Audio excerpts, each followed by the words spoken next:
Let's get adventurous, Ben. Keep in mind, I haven't rode a bike in years, mate. Oh, I miss riding a bike.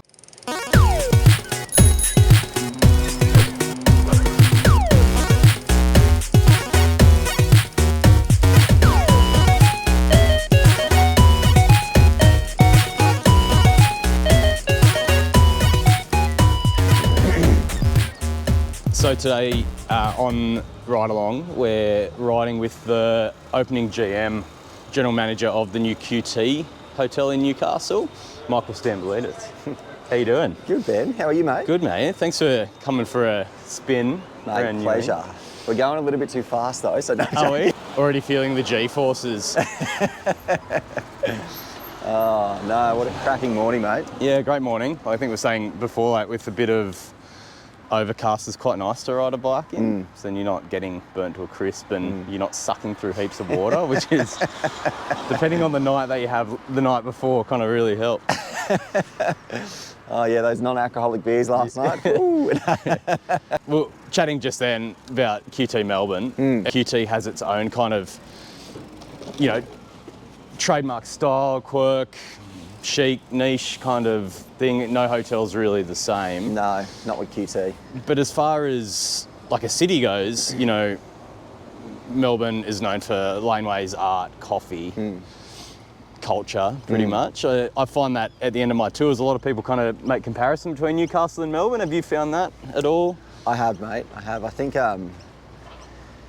probably the biggest insights that I can give is, you know, I've been from Sydney to Melbourne and... Sorry, mate. Melbourne's certainly the most cultured, I would say, out of the two. Yeah. There is, as you mentioned, just the laneways, the coffee culture, the bar culture, particularly the food culture in Melbourne is just, it is world class. Yeah. Sydney, unfortunately, it hasn't lost it at all. I just think it's has changed over time. But Newey, mate, it's surprised me. It's a little hidden gem, and I wouldn't say little because it certainly is spread out over Hunter region as well. But there's a lot going for Newcastle, which I feel is still untapped. Yeah. And probably uneducated.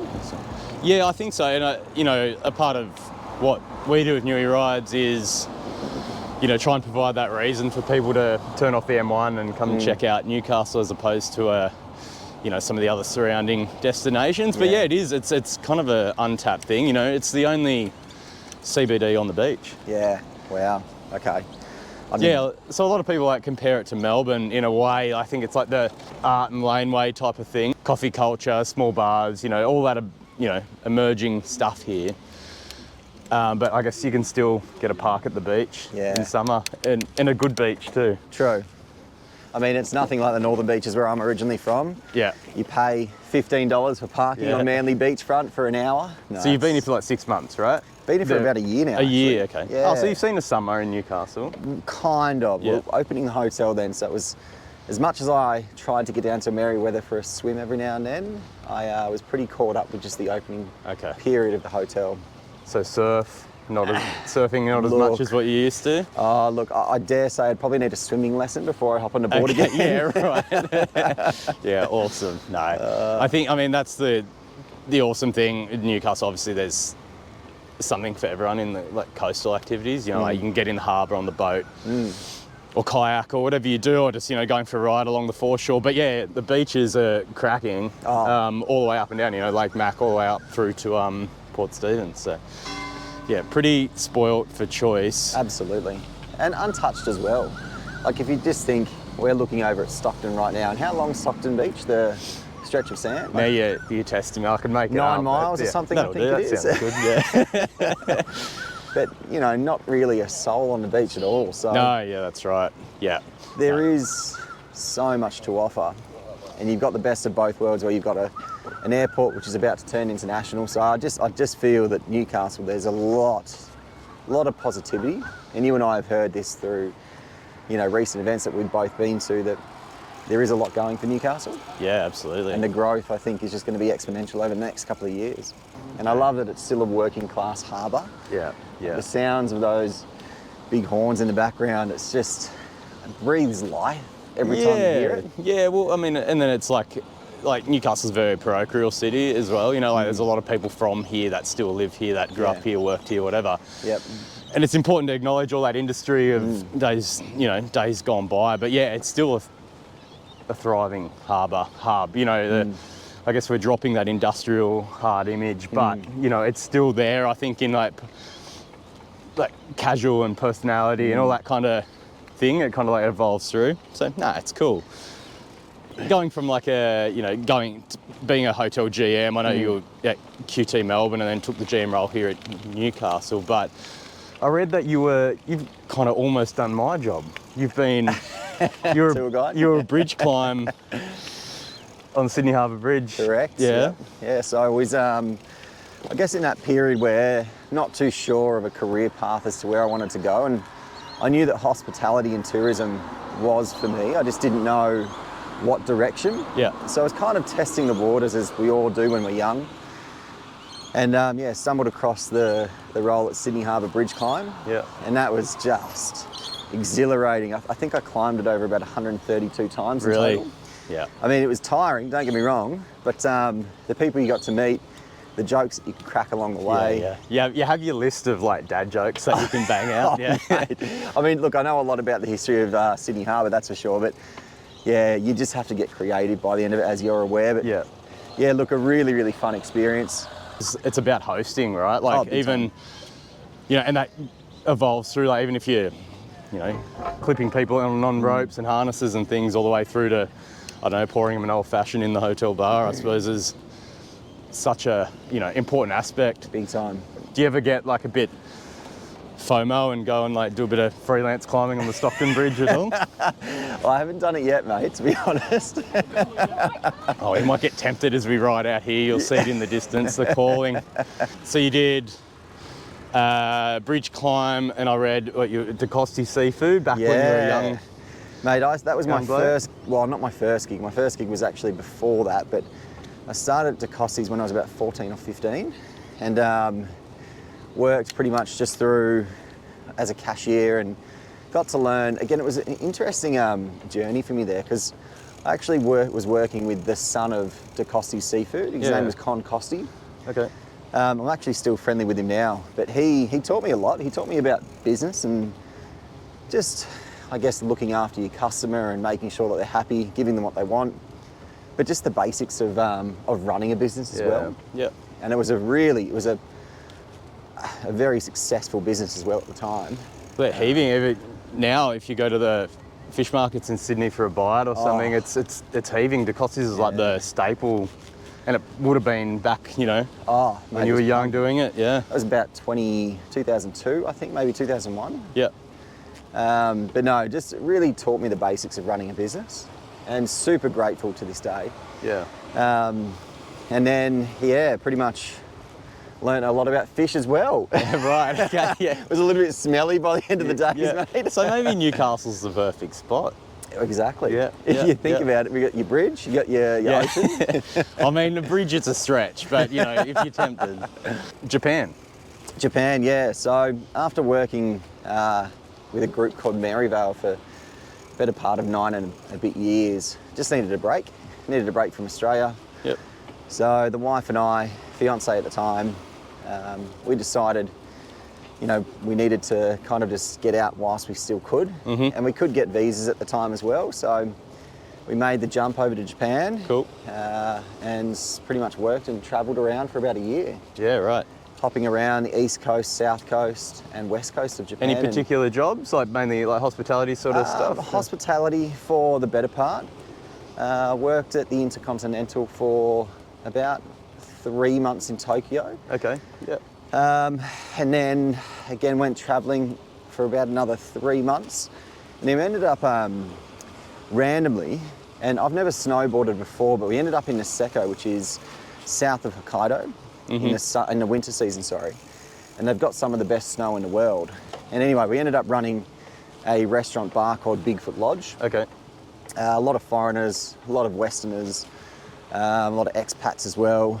And yeah, pretty much snowboarded for 5 months of the year in perfect conditions. And yeah, nice. Picked it up pretty fast, and now we're avid snowboarders. It's pretty and- forgiving over there, I've heard. Oh, big time. I've not snowboarded over there, but for the learning curve, I'm sure your bum isn't as sore when you fall over. There's actual snow on the ground, yeah. Well, we actually went back for a holiday there 2 years after we were living there, and we ended up doing the go-karting around Tokyo. Oh, cool. Oh, yeah. mate, that was going about, I'd probably say only 60k. It felt like you're going about 120. Yeah. Through tunnels, main tunnels in the CBD, Yeah, that's like the wild. hub tunnel. Oh, it was wild. Think you can get that over the line in the QT fleet? I wish. I absolutely wish. Have you ridden out here before? I haven't ridden out here, mate. No, Yeah. I've walked out here a couple of times, but I need to come out here more often because it's just stunning. It's pretty cool. I mean, we're getting like it's quite a But I decent love this, the swell today. contrast of, Yeah. you've got this, really wild kind of sea on the right-hand side and then this beautiful, calm outlet on the left. Well, this is like my maritime history is pretty poor, but throughout the harbour and this entrance point from the ocean into the harbour, Yep. this whole piece of infrastructure in Macquarie Pier behind us kind of was that catalyst to calm down the ocean to let ships in. But Yep. out in the harbour, so I said my history, maritime history is Yep. rubbish, but the amount of shipwrecks and stuff that's just littered around here, Wow. just from days gone by where it was rough, but even before Newcastle was established as a city, Yeah. it was established as a port. Yeah. So it's always been this working kind of harbour town. And you just think technology and everything back then, how much trouble they would have got into Oh with my gosh. wild weather. Can only imagine. Like, this cops some pretty big swell as well out here. Yeah, well, we might in a minute. Now, if we're lucky up here, there's a seal that's been kind of hiding out on the rocks. Oh, yeah? Hey. Love it. Nothing like a bit of salt spray in the morning. That's it. All right. Let's have a peek over here. All right, a couple of sets coming, but might have to log through here. Oh, We're just going to wait for the next big splash and then do it. seriously, running the gauntlet, mate.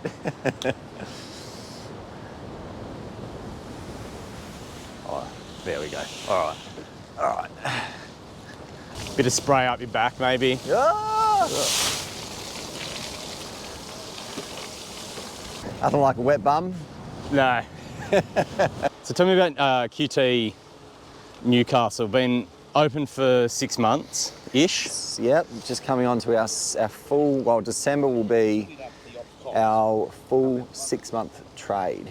So, well, at the end of December, should I say. Yeah, look, we opened late June, kind of like a bit of a soft launch. And we haven't really stopped, mate. It's been go, go, go from that date. We've been very fortunate to have a cracking team behind us, and whilst other places had to shut down because of COVID cases or spikes in the flu, we've managed to pretty much maintain open the same operating hours as we did from opening, which is great. Great. We're looking at expanding operating hours as we speak, just to get a bit more life into earlier pieces of trade, particularly up at the rooftop. Right. And the restaurant as well.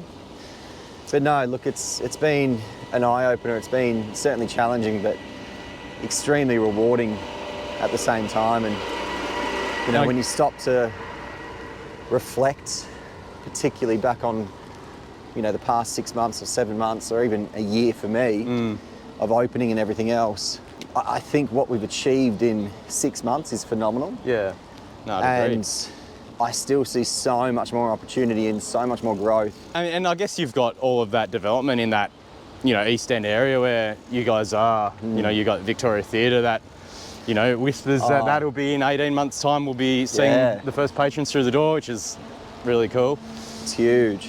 And then I guess all the dining and things, because, there's a long time where I know you're in the old David Jones building, and obviously that, premium shopping at once upon a time.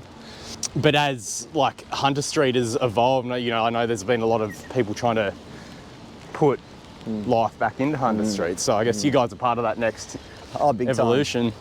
little wet weather detour. Like a People little won't know morning what shower. hit them. The jump cut will be like, we're back at the harbour.